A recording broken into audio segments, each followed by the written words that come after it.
그날 안동 유성루 연회장의 샹들리에가 유난히 환했습니다. 시아버님의 팔순잔치였어요. 하객이 120명은 넘게 모였고 저는 연분홍 한복을 입고 출입구 앞에서 손님들을 맞이하고 있었습니다. 15해 동안 이 집 며느리로 살면서 이런 큰 자리를 준비한 건 처음이 아니었어요. 시어머님 환갑, 시어머님 장례, 시아버님 칠순, 그리고 오늘 팔순까지 전부 제 손을 거쳤습니다. 시동생 부부는 초대 문자만 돌리면 끝이었고 상 차리는 일, 음식 맞추는 일, 하객 자리 배치하는 일은 늘 제 몫이었어요. 그런데 그날따라 이상했습니다. 시아버님이 아침부터 말씀이 없으셨고 시동생 도련님이 평소보다 일찍 도착해 시아버님 옆에 붙어 앉아 있었어요. 도련님 댁 아주버니 되는 분, 그러니까 시동생의 처남까지 와 있었습니다. 법무사라고 들었는데 무슨 일로 팔순잔치에 법무사가 왔을까? 저는 그때 그냥 스치듯 생각했어요. 남편은 주방 쪽에서 떡집 직원들을 챙기고 있었습니다. 우리 집은 안동에서 3대째 이어온 떡집을 하고 있었거든요. 정확히 말하면 시아버님 떡집이고 남편과 제가 15해 동안 그 안에서 일한 거였습니다.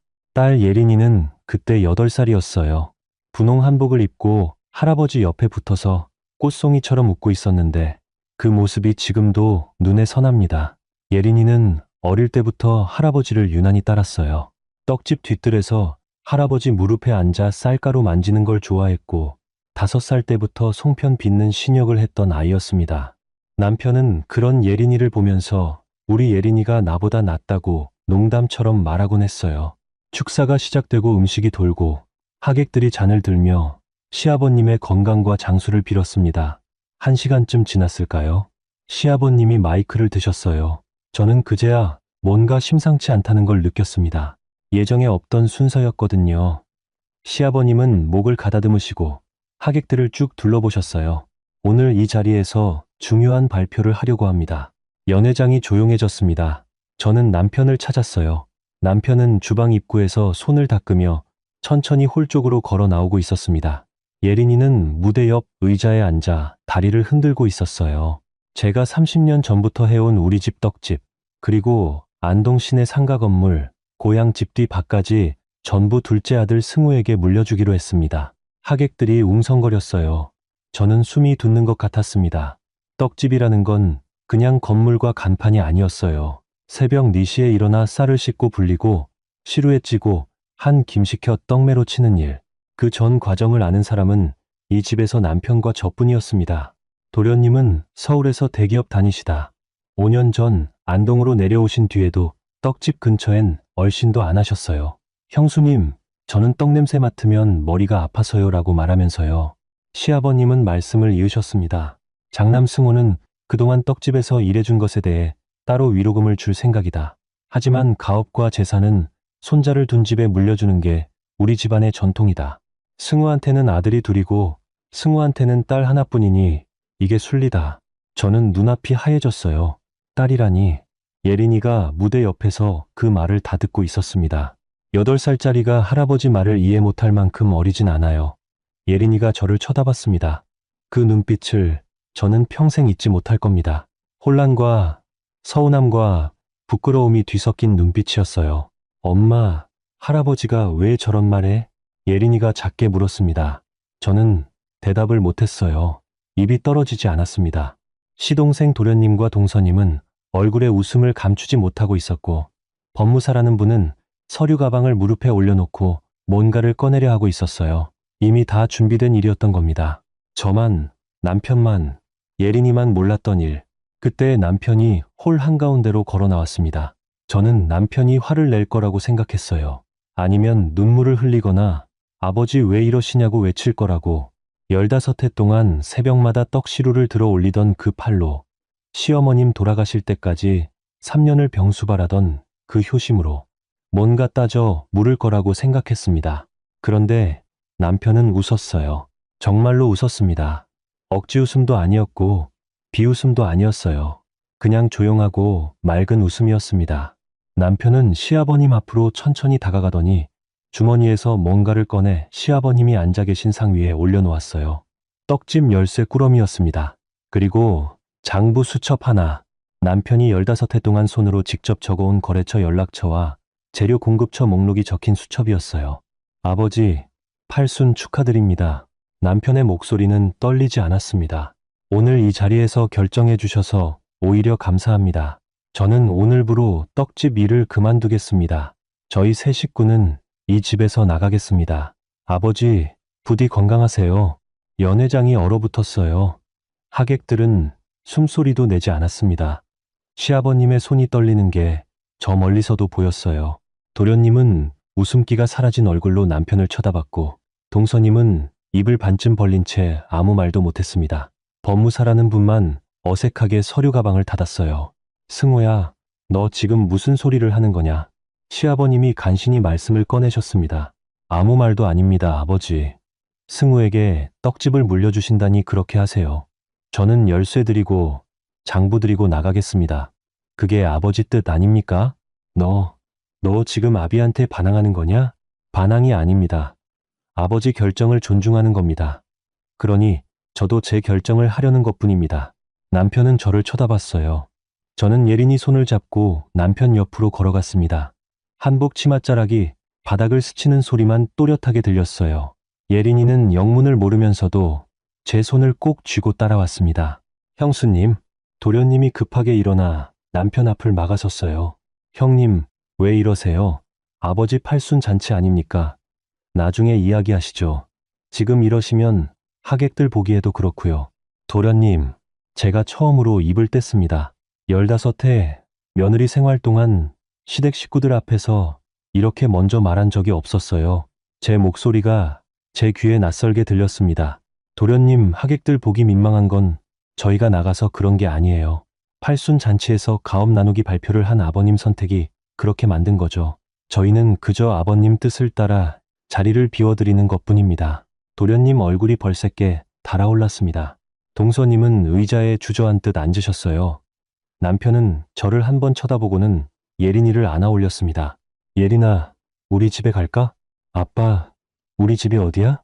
예린이가 물었어요. 남편은 잠깐 말이 없었습니다. 그리고 이렇게 대답했어요. 아빠, 엄마랑 같이 있는 데가 우리 집이야. 저희는 연회장을 나왔습니다. 뒤에서 시아버님이 승호야, 승호야 하고 부르는 소리가 들렸지만 남편은 돌아보지 않았어요.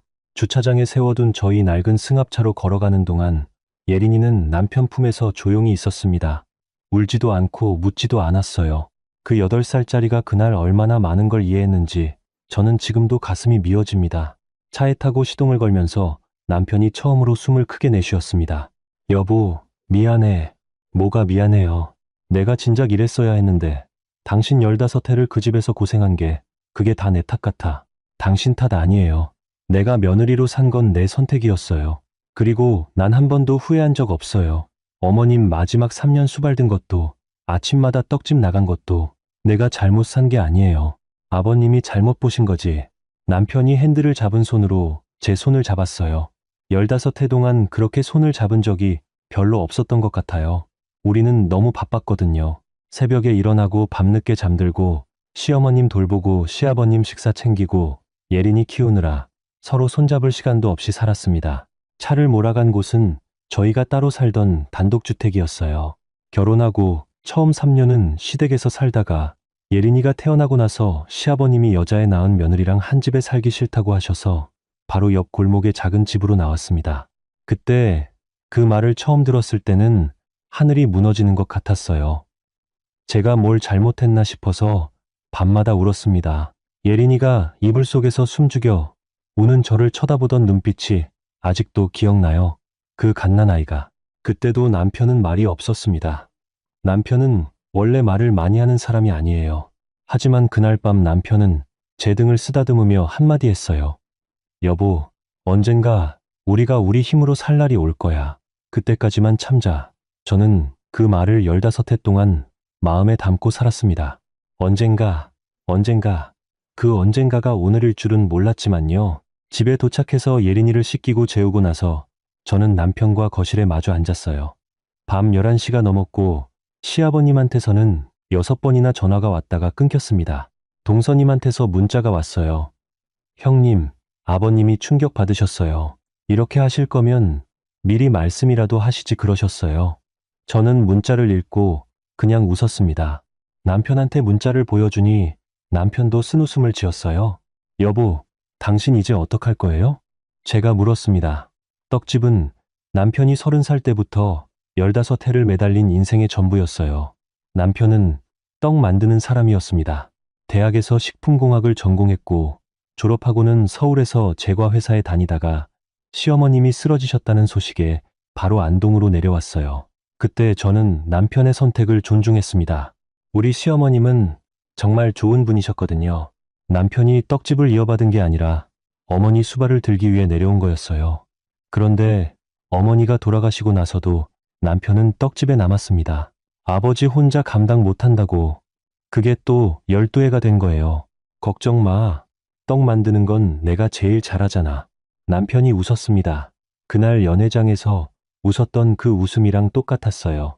내일 당장 가게 자리 알아볼게. 내가 가진 돈이 조금 있어.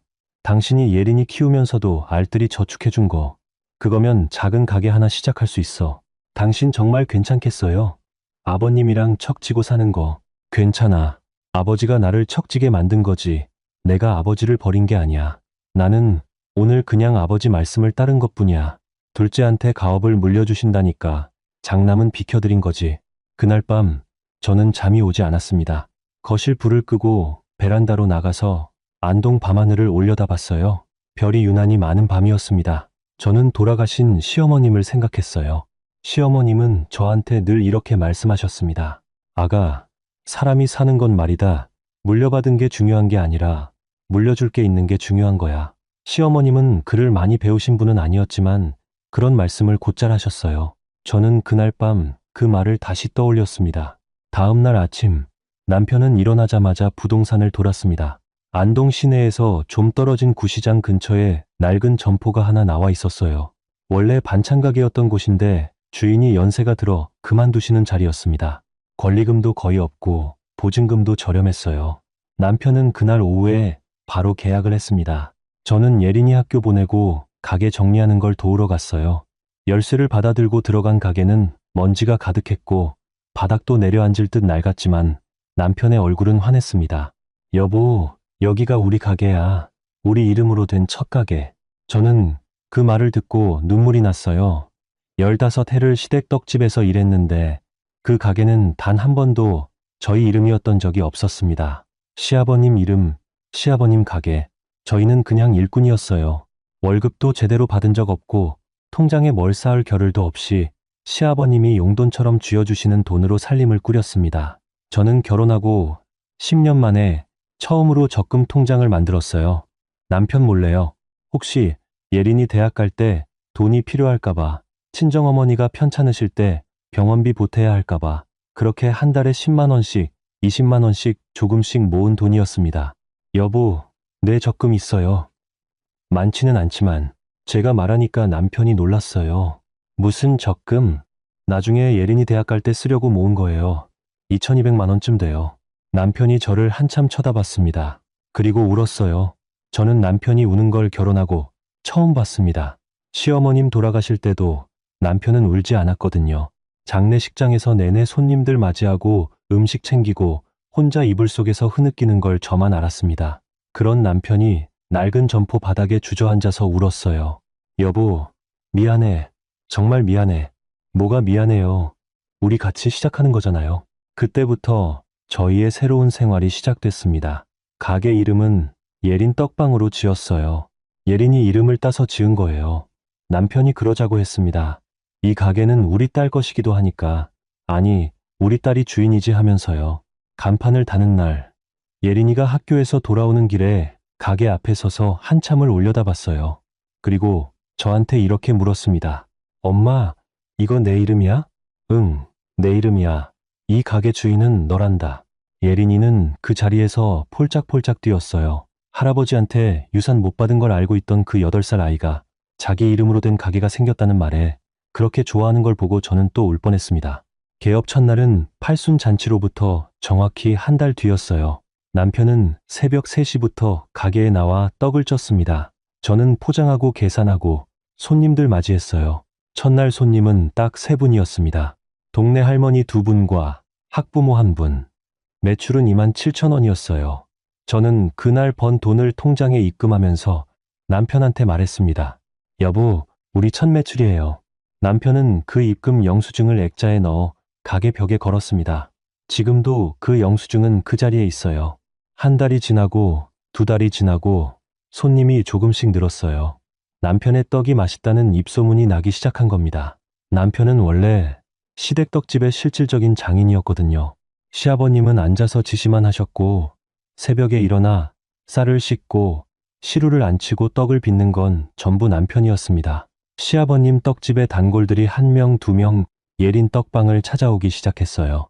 어떻게 알고 찾아오셨느냐고 물으면 이렇게 대답하셨습니다.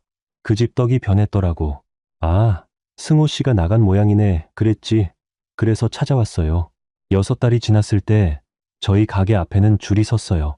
인절미, 절편, 송편, 약과까지 전부 인기였습니다. 안동시내 떡집 중에서 손꼽히는 집이 됐어요. 예린이는 학교 끝나면 가게에 와서 숙제를 했는데 단골 손님들이 예린이를 사장님이라고 부르며 사탕을 주고 가셨습니다. 그 무렵 시아버님 떡집에 대한 소식이 들려왔어요. 도련님이 떡집을 맡은 지 3달 만에 직원이 다 나갔다는 이야기.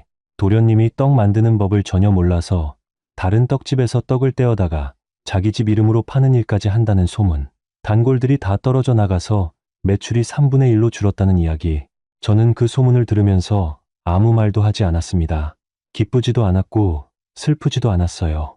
그냥 그럴 줄 알았다 하는 마음이었습니다. 1년이 지났을 때 시아버님한테서 연락이 왔어요. 전화가 아니라 편지였습니다. 시아버님이 직접 손으로 쓰신 편지였어요. 글씨가 많이 떨렸습니다. 승호 어미에게. 내가 잘못했다. 그때 그 자리에서 그런 말을 한 것이 내가 평생 후회할 일이 됐다. 나는 손자 욕심에 눈이 멀었고 내 수고를 보지 못했다. 돌아와 달라고는 말하지 않겠다. 다만 한 번만 예린이를 보러 가도 되겠느냐. 저는 그 편지를 남편한테 보여줬어요. 남편은 편지를 읽고 한참을 창밖만 쳐다봤습니다. 그리고 이렇게 말했어요. 여보, 아버지 오시게 해. 아버지가 예린이 할아버지인 건 변하지 않아. 그래서 시아버님은 저희 가게에 오셨습니다. 1년 만에 뵙는 시아버님은 많이 늙으셨어요. 허리가 더 굽으셨고 흰머리가 많아지셨습니다. 가게 문을 열고 들어오시는데 다리가 후들거리시더라고요. 예린이가 할아버지를 보고 잠깐 어색해하다가 결국 다가가서 안겼습니다. 9살이 된 예린이는 많이 컸고 할아버지는 많이 작아지셨어요. 시아버님은 1시간쯤 가게에 계셨습니다. 떡을 하나 사가셨어요. 남편이 안 받으려고 했는데 시아버님이 꼭 돈을 내겠다고 하셨습니다. 이 가게 손님으로 왔으니 돈을 내는 게 맞다고 하시면서요. 나가시면서 저한테 이렇게 말씀하셨어요. 아가야, 내가 30년 떡집을 해왔다만 네 남편이 만드는 떡이 나보다 낫다. 나는 이제야 알았다. 시아버님은 그 뒤로 한 달에 한 번씩 저희 가게에 오셨습니다. 오실 때마다 떡을 사가셨어요. 한 번은 도련님 이야기를 하셨습니다. 도련님 떡집은 결국 6달 전에 문을 닫았다고요. 시아버님이 지난 30년 동안 모은 재산 중 절반은 이미 도련님이 이런저런 사업한다고 까먹었고 떡집 건물까지 팔게 생겼다고 하셨어요. 저는 그 말을 들으면서 슬프다는 생각은 들지 않았습니다. 다만 시아버님이 너무 외로워 보이셔서 마음이 아팠어요. 아버님, 건강 잘 챙기세요. 제가 말씀드리니 시아버님이 한참을 저를 쳐다보셨어요. 그리고 이렇게 말씀하셨습니다. 아가, 나는 네가 이렇게 나한테 말해주는 게 받을 자격이 없는 사람이다. 그런데도 네가 이렇게 대해주는구나. 나는 이제야 내가 진짜 물려줄 게 뭐였는지 알겠다. 저는 시아버님 손을 잡아드렸어요. 그 손은 제 시어머님이 돌아가시기 전 저한테 쥐어주시던 그 손과 똑같이 거칠고 야위어 있었습니다. 그날 밤 남편이 저한테 물었어요. 여보, 당신 아버지 미운 적 없어? 왜 없었겠어요? 많았죠. 예린이 낳고 그 말 들었을 때는 정말 미웠어요. 그런데 왜 지금 저렇게 대해드려? 저는 잠깐 생각하고 대답했습니다. 여보, 미움은 미워할 일이 있을 때까지만 미워하는 거잖아요. 아버님이 그때 그러셨던 건 미운 일이었지만 지금은 아니잖아요. 지금은 그냥 후회하시는 할아버지예요. 손녀 보고 싶어서 떡을 사러 오시는 할아버지. 내가 미워할 일이 지금은 없어요. 남편이 저를 꼭 안았어요. 예린이가 13살이 됐을 때 일입니다. 그해 추석에 예린이가 저한테 이렇게 말했어요. 엄마, 나 커서 떡 만드는 사람이 될래? 저는 놀라서 남편을 쳐다봤습니다. 남편은 그냥 웃었어요. 예린이는 그때부터 학교 끝나면 가게에 와서 남편 옆에 붙어 떡 만드는 걸 배웠습니다. 처음에는 장난처럼 시작했지만 해가 갈수록 진지해졌어요. 고등학교에 가서는 식품과학 공부를 하겠다고 했고 대학도 그 전공으로 갔습니다. 그 사이에 시아버님은 돌아가셨어요. 예린이가 중학교 3학년 때였습니다. 시아버님은 마지막에 저희 집에서 돌아가셨습니다. 건강이 나빠지셨을 때 도련님 댁에서는 아버지를 모시기 어렵다고 했고 결국 저희가 모셨어요. 마지막 6달 동안 시아버님은 저희 집 작은 방에서 지내셨습니다. 저는 매일 아침 시아버님 밥상을 차렸고 남편은 저녁마다 시아버님과 이야기를 나눴어요. 시아버님은 돌아가시기 사흘 전에 남편 손을 잡고 이렇게 말씀하셨습니다. 승호야, 네가 진짜 장남이었다. 내가 늦게 알았다. 미안하다. 남편은 시아버님 손을 놓지 않고 한참을 우셨습니다. 장례를 치르고 나서 저는 시아버님이 남기신 유언장을 봤어요. 유언장에는 이렇게 적혀 있었습니다. 남은 재산 전부를 장남 승호와 손녀 예린에게 물려준다. 팔순잔치에서 내가 한 결정은 잘못된 것이었다. 이것으로 그 잘못을 바로잡기를 원한다. 남은 재산이라고 해봐야 시아버님이 살던 작은 집 한 채뿐이었지만 저는 그 유언장을 읽으면서 울었습니다. 예린이는 지금 21살이에요.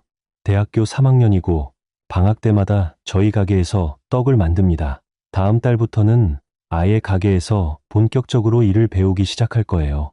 남편은 요즘 예린이한테 떡 만드는 법을 하나씩 가르쳐주고 있습니다. 새벽에 쌀 씻는 법부터 시루 안 치는 법, 고물 만드는 법, 전부 다요. 예린이는 그걸 20살 넘은 손으로 진지하게 배우고 있어요. 며칠 전에 예린이가 저한테 이렇게 물었습니다. 엄마, 할아버지가 팔순잔치 때 왜 그러셨을까? 오래전 일을 예린이는 기억하고 있었어요. 8살 때 그 자리에서 들었던 말을 다 기억하고 있었던 겁니다. 저는 잠깐 생각하고 대답했어요. 할아버지도 그때는 그게 맞는 줄 아셨던 거야. 옛날 분이셨으니까. 하지만 나중에 후회하셨고 마지막에는 바로 잡으려고 하셨어. 엄마는 할아버지 원망한 적 있어? 있지. 그런데 원망보다 더 큰 건 그때 할아버지가 그렇게 안 하셨으면 우리 가게가 없었을 거라는 거야. 예린이 내 이름으로 된 가게 말이야. 할아버지가 그때 그렇게 하셔서 우리가 나올 수 있었고 우리 힘으로 뭔가를 만들 수 있었어. 그래서 엄마는 지금 할아버지한테 고맙기도 해. 예린이는 고개를 끄덕였습니다. 그날 밤 저는 가게 문을 닫고 집으로 돌아오는 길에 하늘을 올려다봤어요. 15회 전 팔순잔치, 그날 밤에 봤던 안동 밤하늘과 똑같이 별이 많은 밤이었습니다. 저는 시어머님 말씀을 다시 떠올렸어요. 사람이 사는 건 물려받은 게 중요한 게 아니라 물려줄 게 있는 게 중요한 거야. 시어머님 말씀이 맞았습니다. 저희는 시아버님한테 물려받은 건 없지만 저희 딸한테 물려줄 것이 있어요. 예린 떡방이라는 작은 가게 하나, 그리고 15해 동안 새벽마다 쌀을 씻던 아빠의 손과 그 옆에서 포장을 하던 엄마의 마음. 그것이 진짜 가업이라는 걸 저는 이제야 압니다. 진짜 가업은 재산이 아니라 사람의 정성이고 진짜 가족은 핏줄이 아니라 함께 새벽을 맞는 사이라는 것을요. 세상에 영원한 호구는 없다는 말이 있지요. 저는 거기에 한마디를 덧붙이고 싶어요. 세상에 영원한 불행도 없다는 걸요. 그날 연회장에서 눈물을 삼켰던 저는 지금 이 가게에서 매일 아침 떡이 익는 냄새를 맡으며 웃고 있습니다. 그것이 저의 대답입니다. 이 이야기는 가업과 재산이 혈통이나 성별만으로 이어지는 것이 아니라 오랜 시간 땀과 책임으로 지켜온 사람의 정성과 자격 위에 서야 한다는 교훈을 전해주며 딸이라는 이유만으로 가치를 낮게 보거나 가족 안의 헌신을 당연하게 여기는 잘못된 인식을 돌아보게 합니다. 또한 공동체 안에서는 전통이라는 이름으로 누군가를 배제하기보다 함께 새벽을 견디고 삶을 일군 사람의 노력과 마음을 공정하게 인정해야 하며 상처를 딛고 스스로 새로운 길을 만들어내는 용기가 결국 더 건강한 가족과 사회를 만든다는 점을 일깨워줍니다. 결국 이런 이야기는 많은 사람들에게 진짜 유산은 돈과 건물이 아니라 성실함과 책임감, 그리고 다음 세대에게 물려줄 따뜻한 가치라는 사실을 알려주고 차별 대신 존중과 공정함이 살아있는 더 바른 사회로 나아가게 하는 의미를 가집니다.